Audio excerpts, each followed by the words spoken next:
and welcome to another episode of the SD4L Show. I'm Justin Thind. Today, I'm joined by a friend of the show, a former guest just a couple weeks ago, Maxwell Klitzke. Maxwell, how are you doing today? I'm good, Justin. How are you? Good, good. Cannot complain. We're in the middle of a coaching search, so in my opinion, one of the most fun. Even though I've got to say it's already kind of wearing on me a little bit hmm with some of the dialogue and stuff, but. Um, football must be played in the meantime. Yep. 8 more weeks of Still playing that games on occurring. Saturday. Yep. So, for those that don't know, Max does a great job on Twitter, kind of having all sorts of observations, and just one of my favorite follows on Twitter, to put it in short. And he's been making some great points these last few weeks, as usual. A lot of them along the same lines of what I've kind of been alluding to, or kind of outright asking for, which is kind of having some of the young guys play. Just all across the board, not any particular position. Like I know everyone's mind just goes to quarterback, which probably does include that, but I think more of a philosophy across the whole. So I guess Max, right away, what have you seen overall from some of the young guys that have gotten a chance to play here in the last couple of weeks? Your overarching thoughts? Yeah, I would say um, credit to the defensive side of the staff. Part of it's because they've had to because of injury, but I think that they've done the best job between them and the offense of getting these young guys like in games and in positions where they, feet to the fire kind of, succeed or fail and get their experience that way. I mean, we saw it last year with Jane Mangum and Dylan Tatum and even Malik Spencer getting some run last year. And those guys now are like, they already feel like they're mainstays of this defense.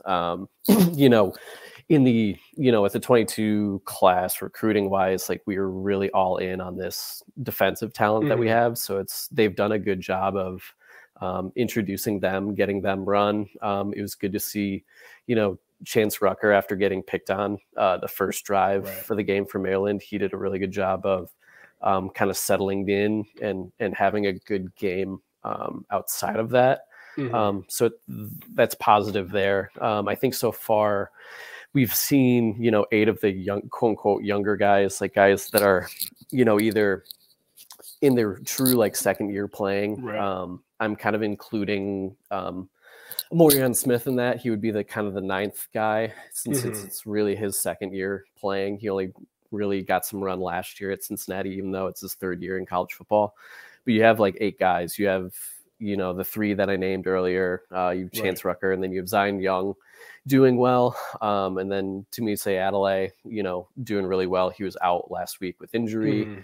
But he came back in this Maryland game and he did fairly well as well.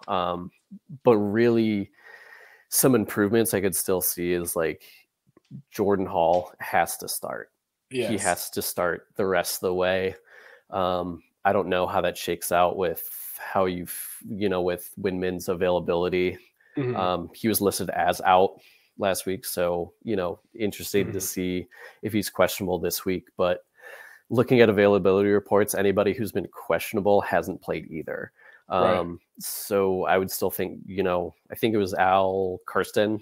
He put out some stuff that PFF did and just showed how high graded Jordan Hall did. And he was one of our best linebackers and best defensive players, which we thought that would be a ceiling for him. Obviously, like Jordan Hall, like 3-year captain at IMG, or maybe 4 years, like captain at IMG as an underclassman.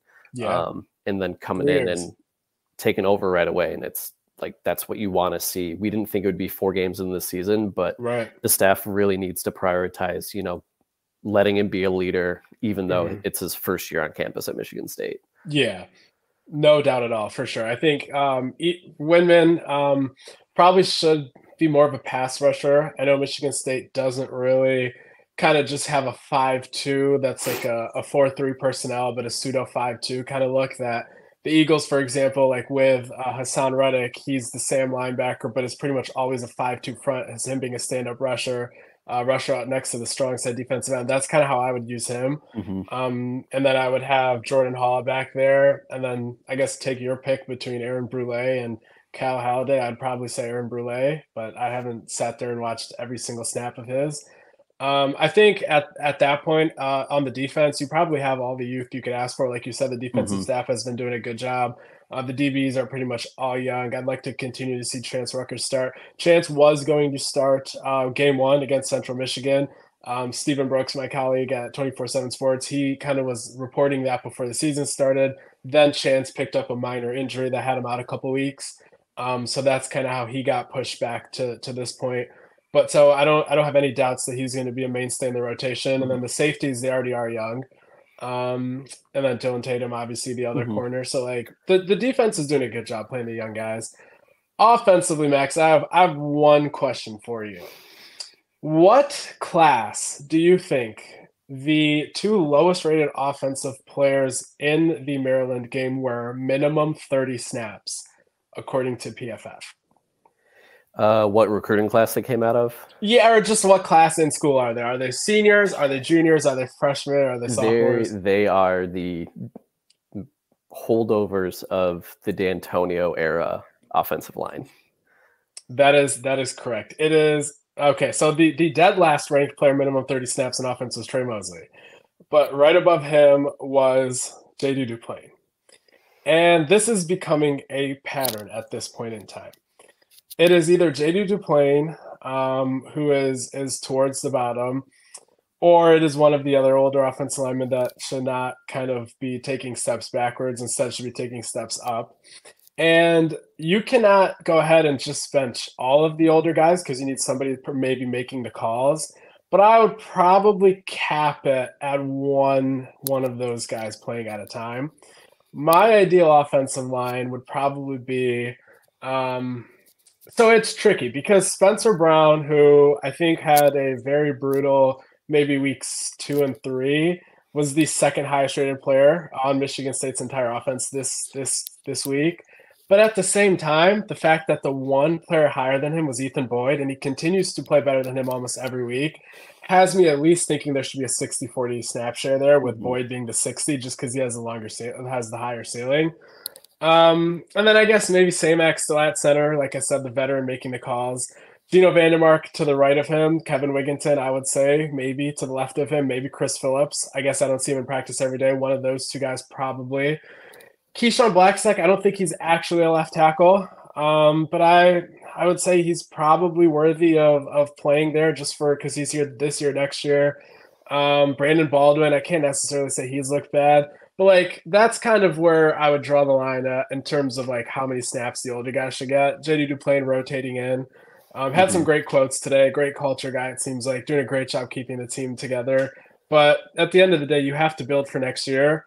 And that's I would have said that even if some of these guys were playing at a C plus level, but they're not even playing at that level. Right. And that's not just going off of these PFF grades. These are eye test observations that are sometimes kind of confirmed by these grades. These are no way, shape, or form perfect. But I don't know. That's kind of my take on the offense line. Where do you kind of see your ideal, I guess, starting five, or just what are your thoughts on the offensive line and young guys? Yeah, it's tough. I think Samex kind of, it's always hard to replace, an Allen brother or, coming in. So over the course of his whole kind of career, he was kind of benchmarked against, being an Allen kind of comparison. And that's just like large shoes to fill. He's obviously had his struggles like throughout his career, but I think he's done fairly well and acquitted himself in that center position. The guard position, just as a whole, has been kind of interesting. Like you said, like JD Duplain, 6-year guy, anchor of a leader on the team. Like there's nothing that says to me that like people don't listen to his input or like value what he's saying. Right. But at the same time too, it's like goals to win games and to be in the best position to win those games. But I just think like he's just so hot and cold. He's really good. He grades really high on pass protection, but he grades really poorly on run blocking. And and with this offense, we're still, for whatever reason, trying to run our head into the wall and be run to set up the pass. and so that kind of struggles, and that's where you see, you know, this era of like, why haven't we been able to run the ball when we don't have a generational running back in the backfield?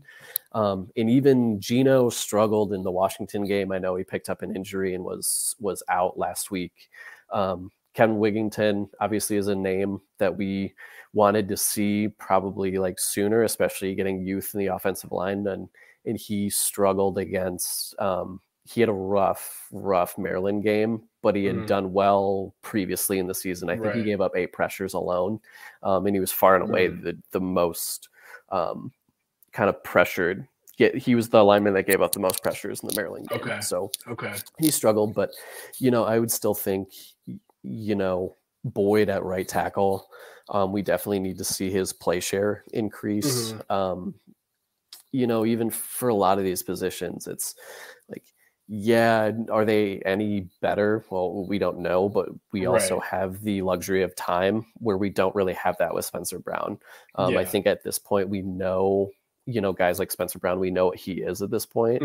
So we may as well, you know, put a guy like an Ethan Boyd in, and if he takes his lumps, then, you know, can he respond to it and learn from it, and you know, have more tenacity in the line play and everything, and kind of find that edge. But yeah, so it's for sure. Yeah, I think I had the oversight on Wigginton giving up 8 hold pressures. My thing was I kind of heard like all offseason like how he'd taken a big leap and how he's gonna kind of outplay his recruiting ranking this year and all sorts of stuff like that. I guess if that was indeed the case, I should have also watched him a little more, but that's not ideal. But like you said, kind of your sentiment there, which I kind of tweeted about the quarterback kind of debate in this way, and that is, if everybody on the team is going to take some lumps and maybe nobody is a savior at a given position, it's who would you rather see make those mistakes if everybody's going to make them? And that's kind of where I'm thinking, where it's somebody that probably is going to be here for 2-3 years that I would rather see take those lumps. And Chris Phillips, I don't know necessarily how consistent he is, but on some of these long Nathan Carter runs in weeks 1 and 2, like he was the one setting it up. Yeah. Right. Yeah. So it's like these guys show flashes to the point where you'd like to see a larger sample size on them, even if they're also going to be making as many mistakes as some of these older guys that we're talking about regressing. So that's kind of how I look at the overall playing the young guys kind of debate right now. I don't think it's at the point where like it's just, oh, like don't even worry about winning games this year. Just go ahead and play all the young guys, total rebuild. I don't think it's at that point yet. I think if you can somehow win this Iowa game, you're at a point where you can still make a bowl game. But at the end of the day, it's a fine line between just only playing the older guys because you think they're better than the younger guys and not even letting the younger guys develop, versus saying, okay, the difference is negligible, or at least it's not that major, to the point where like the carry share should be distributed a little more evenly while still having a chance to win, which I don't think playing any of the guys we're suggesting would limit their chances of winning. That brings us to the debate at kind of quarterback. This week they are going to the House of Horrors, playing a night game at Kinnick Stadium. How much do you put weight into that when discussing the dialogue of how soon Katin Houser needs to be playing? Obviously, we don't know Kim's going to be starting this game. Coach Barnett said that. Would you like to see him have a very short leash in this game and then switch it up to Katin Houser like they showed they were willing to do last week? Or would you kind of have him in bubble wrap one last game? Where do you stand on that discussion? Honestly, if the coaching situation wasn't what it was, I would probably opt to say like maybe bubble wrap him, you know, give Kim, you know, maybe a few more drives, but like with so much other stuff going on, the best way to put it, you have to be able to advertise that like there's something salvageable in the program. And, you know, my whole take on Kim was, you know, even before the season and even during the whole quarterback battle, is like, he's been here for 4 years, and what we're seeing, although non-game experience, like it's kind of in the walls already with him. And even it's not a point I really brought up or thought about, really until he was the starter. But, you know, he came in that 2020 class. So the only offensive coordinator he knows truly is Jay Johnson. So, you know, if he has those tools to work with, and this is the result of them, like, we should probably have him on a pretty short leash at Kinnick, just for the sheer fact of, like, we've not been able to start games quickly. And that's a big issue, even going back to last year, of not being able to start strong. I tweeted out earlier this week, I think it was yesterday, we have not scored a touchdown on our first or second drive of the game this season at all. It took 6 drives to score the first touchdown against Central. It took 3 drives against Richmond, an FCS team who I didn't see what they've done since losing to MSU, but I'm assuming with their loss to Morgan State didn't indicate good things for them in the FCS side. And then on the 11th and final drive of the game, we scored with our backup quarterback playing against, you know, base shell defense. And then Maryland, it took our 7th drive. We had, you know, 3 turnovers, the pick, the 4th and 1 being stopped short on downs, and then, you know, Nathan Carter fumbling. Now, not all of that is, you know, at the lap of Noah Kim, but it's a symptom of what the issue is. If you're not going to change your game plan, change your personnel, or vice versa. Whatever we're doing on offense to start games isn't working.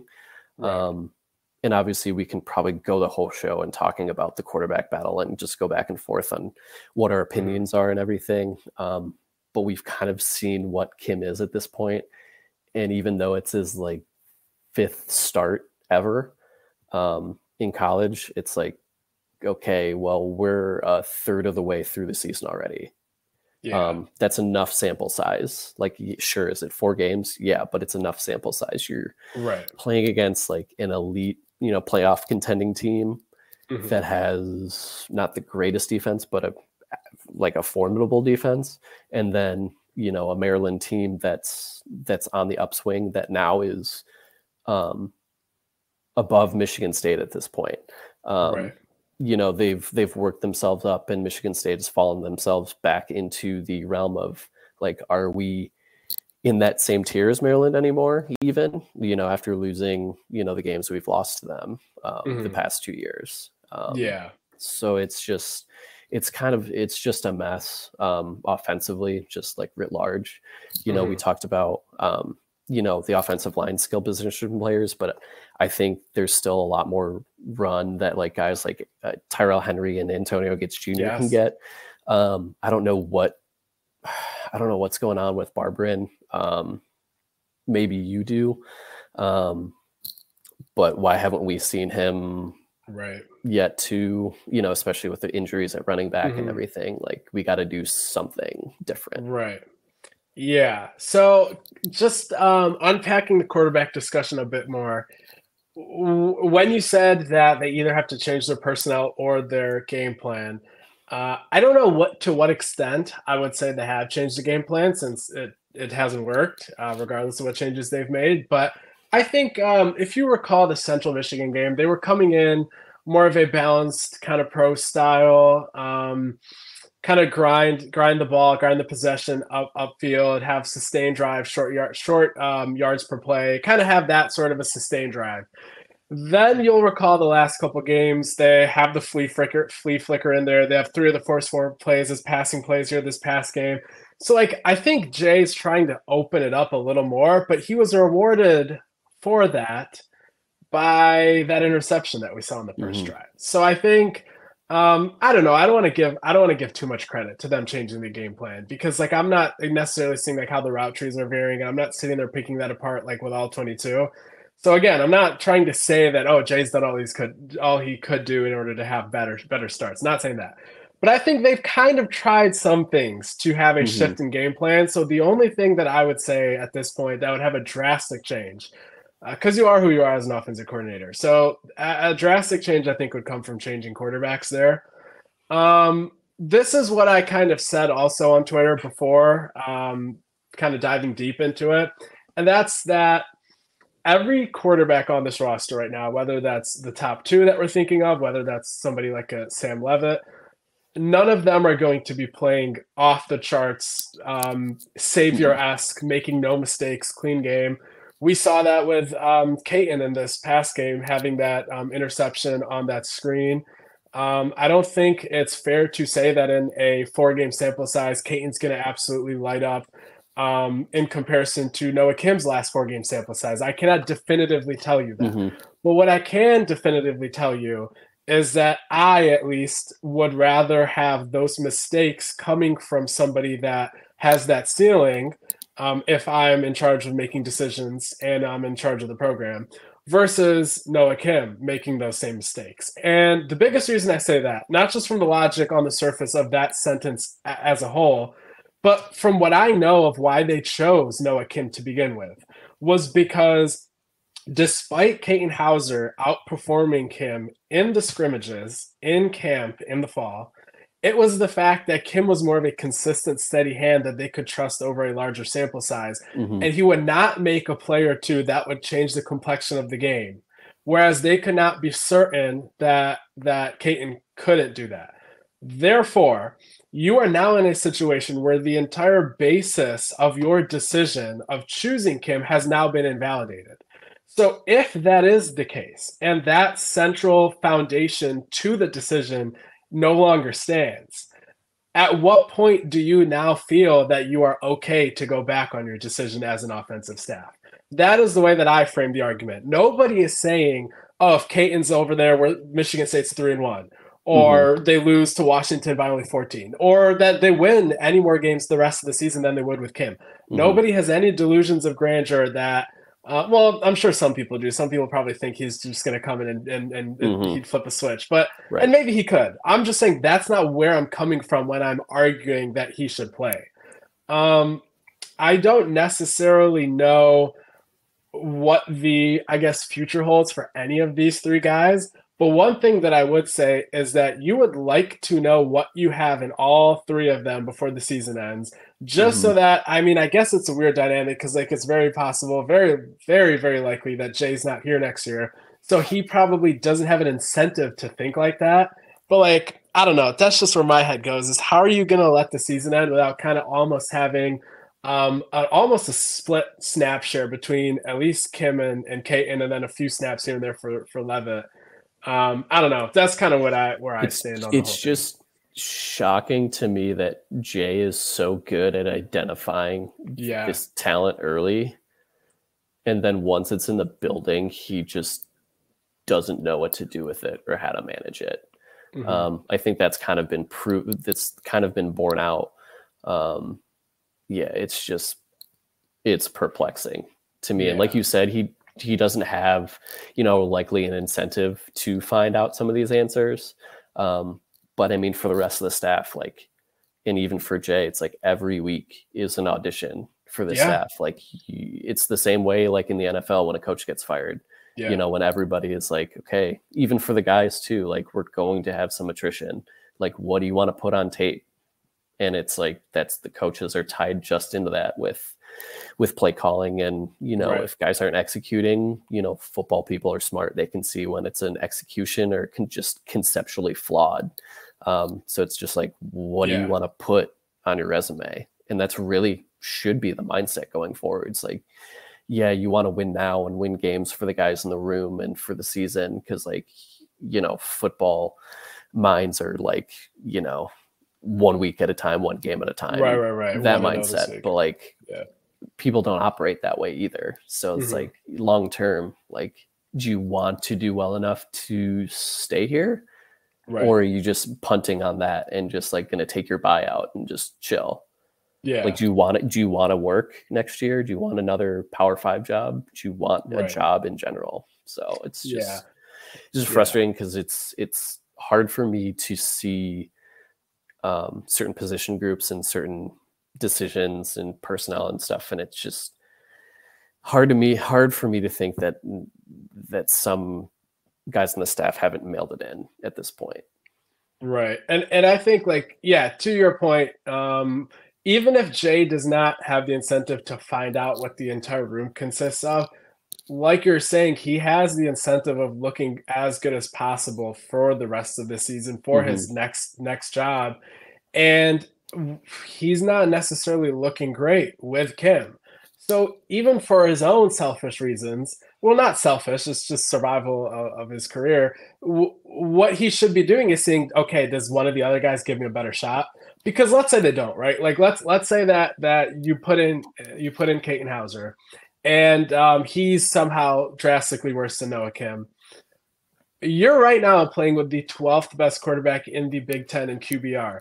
If you suddenly are playing with the 14th best quarterback in the Big Ten in QBR, I don't think your prospects in your next job are going to be much lower than what you're currently putting out there Mm-mm. with this product. Right. So it's like risk versus reward is you're close to the seller right now with where you stand, but you could improve that, or at the very least have a crutch and say, hey, I tried my best, but I had this young quarterback, 18 years old, Katin Houser, a year younger than his class, didn't get a ton of snaps at his high school because of political reasons with who the other coach's kid was. You can have this whole narrative that you can be like, well, that's kind of why we struggled, is because I was breaking him in. It just seems from every angle to make sense for him to Hmm. go this route. Even for his own reasons, that even if you set aside the Michigan State side. So I'm just not really understanding. Right. Again, like it's only week 5, so like, well, actually, you can't really say it's only week 5 when you have such a slim margin of error to make a bowl game, and one of those games was last week and one of them is this week. But like, I don't know if by week 7 or 8, like if at least after the bye, there is not a huge change in performance from Kim or a change in who is starting. I'm just going to be very shocked at the rationale behind it, even if the coaches don't have Michigan State's best interests in mind, and even if they're only considering their own interests, which I wouldn't blame Hmm. them. It still just it doesn't make any sense to me. Right. Yeah, and I guess the other position I would touch on in this discussion, tight end. I don't necessarily have any sort of real read on how much better or worse Brendan Parachek or Jack Nickel or Michael Masunas is than, say, a Jalen Franklin. That is a position where I have not had a pulse. Most of this fall camp, I would be honest with the listeners and say, but I have a hard time believing that maybe a nickel or a Parachek cannot be a tight end 3 in like a goal line set now that a Tyneal Hopper is out. I would like to see at least those guys get on the field and see what they have there. It's just, I don't know, maybe I'm wrong, but I kind of have a hard time believing that those guys really can't see the field right now with the tight end room that Michigan State And has. it's just one of those things too. It's like we're not even trying Right. either. Like, are they really? One, is there that far of a gap, and two, that leads into why? Right. What have you been doing in your development? Have there been injuries that have been more significant than the public knows about, or are we just not even trying? And that's concerning if we're not even trying, because we could have talented guys, albeit inexperienced, but let talent try to win out. Yeah. And you see all over like college football, the NFL, like when coaches are struggling and they're like kind of on the hot seat, what they usually try to do is they try to turn to as much young talent as possible to kind of shift the blame and say, hey, we're developing guys. We need more time. We need a longer leash. Don't fire us just yet. I get it's a different circumstance because the head coach is already gone. So the odds of any of them staying are much lower. But like you see it, like a Matt Nagy kind of attaching himself to the Justin Fields timeline and saying, hey, I just got my guy. You can't fire me just yet. Right. Like that, I'm surprised that they're not going that route. Receiver, I guess the only position really left. I think I don't think we can just say, oh, don't play Trey Mosley or play him less or anything like that. Just I would say rotate him even more. They're doing a decent job. Like you see a Tyrell Henry touchdown and you see Antonio Gates running a few routes. He's a good blocker too, by the way. I've noticed that a lot from up in the booth. But yeah, like play him even more. I think Hawk does a good job of kind of understanding what his talent is, and he didn't really rotate him the last couple of years, but I think it was a bigger drop off from the starters in the past couple of years because when you have a Keon, Jaden Reed, Trey Mosley, and then you're trying to rotate guys that are true freshmen, which all these 2022 guys were last year. That's a little different than what you have this year, so I won't hold it against him the last few years from not rotating. I think it's good he did it. But Hmm. this year, he's done a decent job. I'd say do it even more, but can't Yeah, complain too much with him. yeah, I agree. I think Hawkins has taken it seriously, and I think he's just going Hmm. about his business. No matter who was at the helm, I think he would be doing this regardless of you know who was running the show and if there was an interim and if his job was really in jeopardy. So he's Right. been taking it seriously from the start. He knew the amount of young talent, and we had a bunch of questions in the offseason of who's going to be the other two guys. Is it going to be Montori definitively as wide receiver 2, and then who's all fighting for the wider Yeah.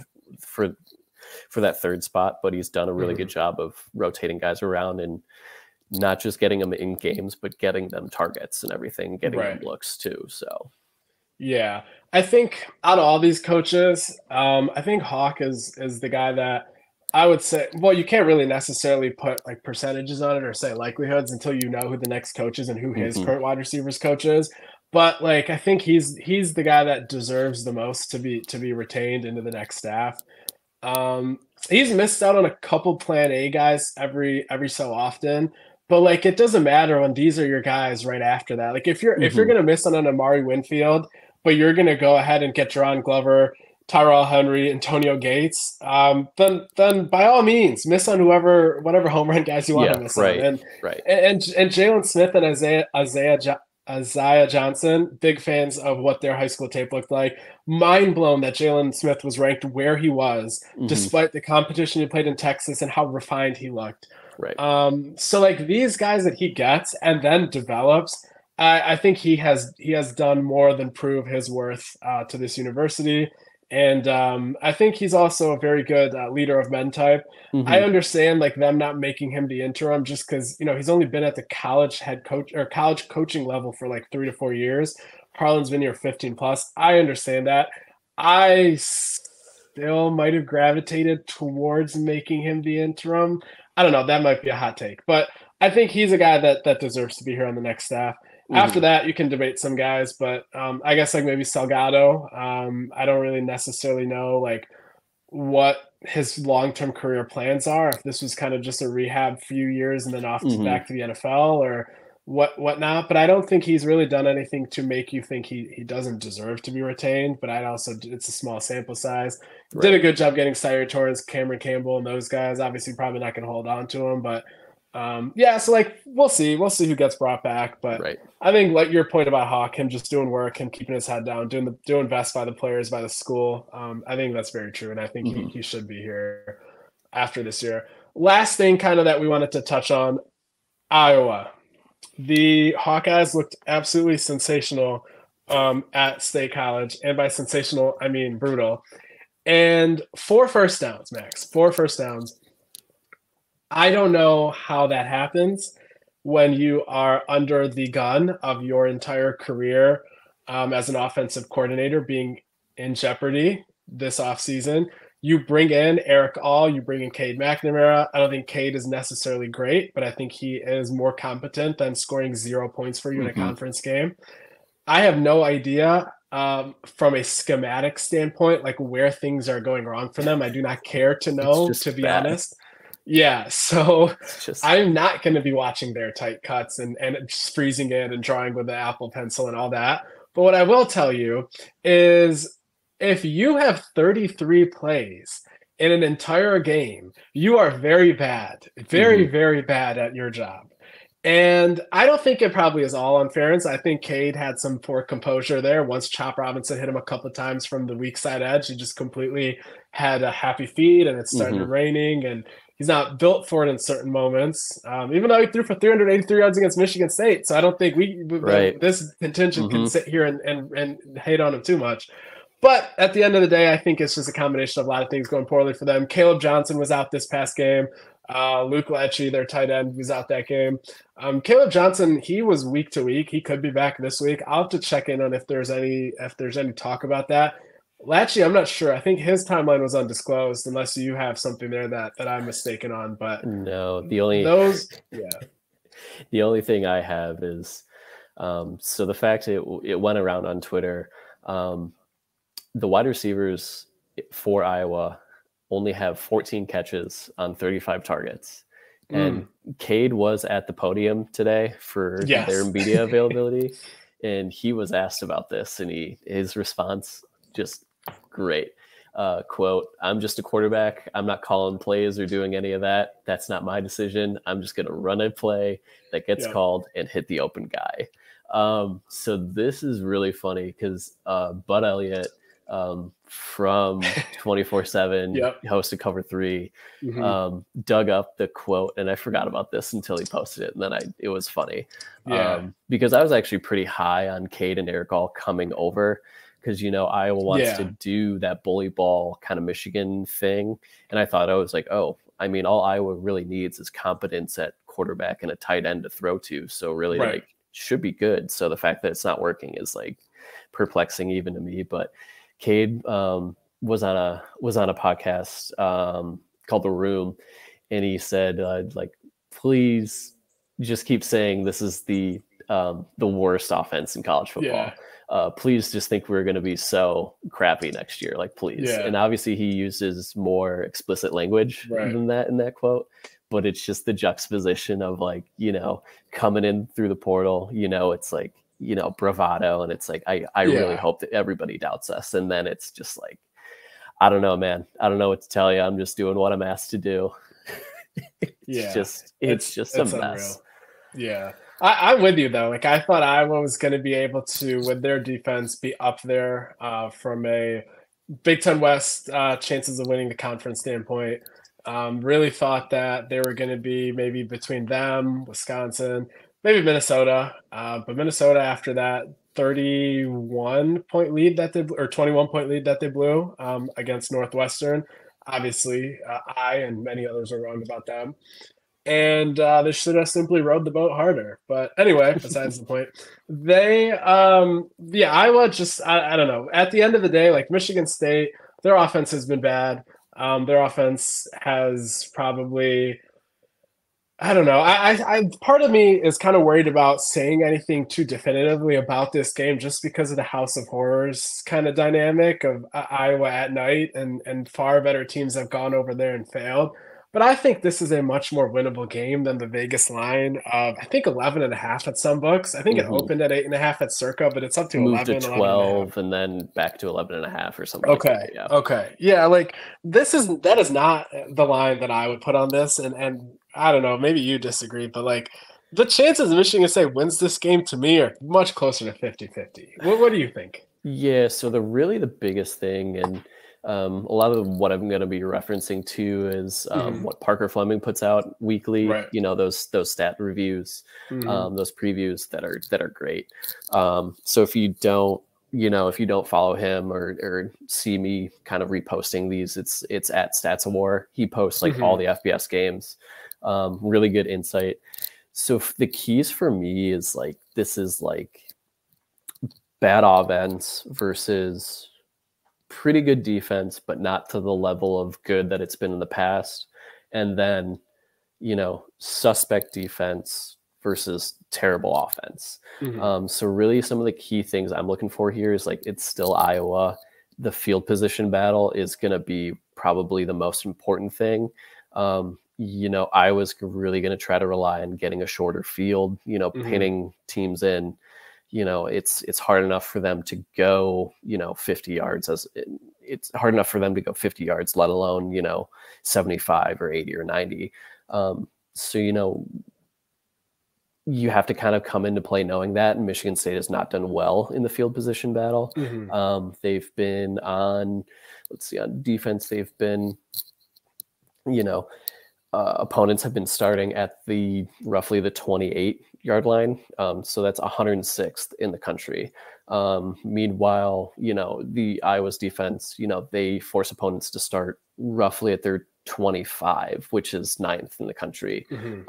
So it's, can Michigan State take advantage of, good field position when they have it, which means they kind of have to be more aggressive in certain times. And I think third downs are really key as well, because, the Michigan State defense is terrible on early downs, but they're good at third downs because when they finally force them, they're able to really, buck up and Mm-hmm. do a good job. They're 16th in third and fourth down success rate. And then Iowa's 116th in third and fourth down success rate. And then early downs, Iowa's offense is 83rd, but Michigan State's defense is 106th. So it's like, who's going to be worse that day? And, if Michigan State's forcing Iowa offense into third downs, can they get off the field? And get that thing. But, it's Kinnick at night. It's weird. A lot of bad versus bad, a lot of inefficient kind of football being played. Right. My whole big thing is like, even if you come out and lose, this can't look like a get right game for Iowa. This can't be, this can't look like a game where they're like, oh, they figured some things out on offense. Their defense like really stepped up, even though Michigan State's offense is, going through it right now. Like, you can't make Iowa's defense look especially good. Right. And again, just going back to like every week's an audition. What is the staff going to do? But it's a lot of bad. I don't know where all these points are coming from personally. Parker has this with his projections. It's a 28-12 win for Iowa. Iowa getting 28 points seems unfathomable, but with some of the turnover issues we saw last week against Maryland and Iowa being able to be good on a short field at home at night in Michigan State's first road game, either quarterback that's playing in this game is their first road game. And what a way to start at Kinnick. So I can kind of see it from that standpoint, but Iowa doesn't really do anything on offense that would terrify me. It's just like, can we figure out how to move the ball against that defense? So I have a hard time also seeing like 28-12. Like I think if Michigan State were to lose this game, it would be more of like 16-9. Like so I just looked it up. Kirk Ferentz did say today that Luke Lecce, or actually he said last week that Luke Lecce would be out for a while. A lot of people took that to mean the season, so no update this week on that for obvious reasons. With Caleb Johnson and the running back 3, Jazion Patterson, both of those guys are out this week against Michigan State. So RB1, RB3, and tight end, I guess 1 or 2, they are all out this week. And a good chunk of Iowa's kind of success traditionally has been the short passing game to the tight ends and running the ball. So I'm assuming that Brian Ferentz has not reinvented the wheel from the time that I remember watching Iowa's identity. And had he done so, he hasn't done a good job of reinventing it, given the outcome. So I think there's no excuse if Michigan State gives up, I guess, sustained drives in this game. I guess if Noah Kim throws an interception while like inside of their own 35 and Iowa gets 2 first downs and then a 12-yard touchdown pass after that, sure, fine, whatever, that's okay, I guess. But like there should not be like 2 sustained drives where Iowa goes and puts it in the end zone from like their own 25, their own 30. Right.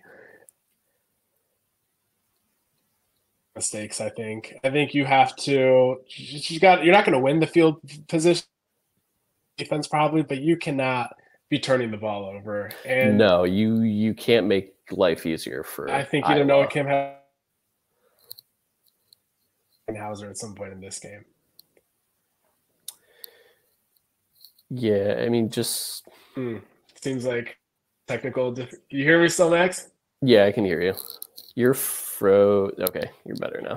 Okay, all right, yeah, we'll wrap it up right about now. But yeah, that's kind of where I was thinking. Like, defense should not be giving up sustained drives. Offense needs to take care of the ball. They're not going to win the turnover battle, but they got to at least kind of keep it where they're not just handing the ball away and really giving short fields. That's kind of my thoughts. Yeah, my last quick point was, styles make fights. I think Michigan State matches up better against Iowa, who likes to muck it up and, get dirty, as opposed to, not dirty in the sense of like personal foul and, iffy play, but like, bar fight kind of thing of like, and that's a stark juxtaposition between what Maryland wants to do and what Washington wants to do. So I think this is a better matchup defensively, especially for guys like Cal Haladay, who has been picked on in the pass game. Especially, this is a good game for him to get into run fits and get downhill and attack guys. So I think we'll see a different style of game at least. It won't be probably the most appealing football to watch, but it's peak Big Ten football at night in prime time on NBC. So what more could you really ask for? Yeah, for sure. I think I'm like really starting to have like major Wi-Fi issues here. So we will use this as an excuse to wrap this up. But no, I think that pretty much sums up like kind of our thoughts on like which guys should be playing and kind of how this game should go. Not really into doing score predictions, but I think Michigan State should have a fighting chance in this game despite what Vegas says. We'll see if they can pull it off. If they want to make a bowl game, they probably should. But Max, appreciate all your time. Hopefully people by now understand that if they want to know about ball, specifically MSU ball, they definitely should give you a follow. And we'll definitely have you back here soon. Appreciate all your time, Max. Awesome. Appreciate the time, Justin. It was great. Thanks. For sure. Appreciate everyone watching this week's episode of the SD4L Show. And we will be back soon.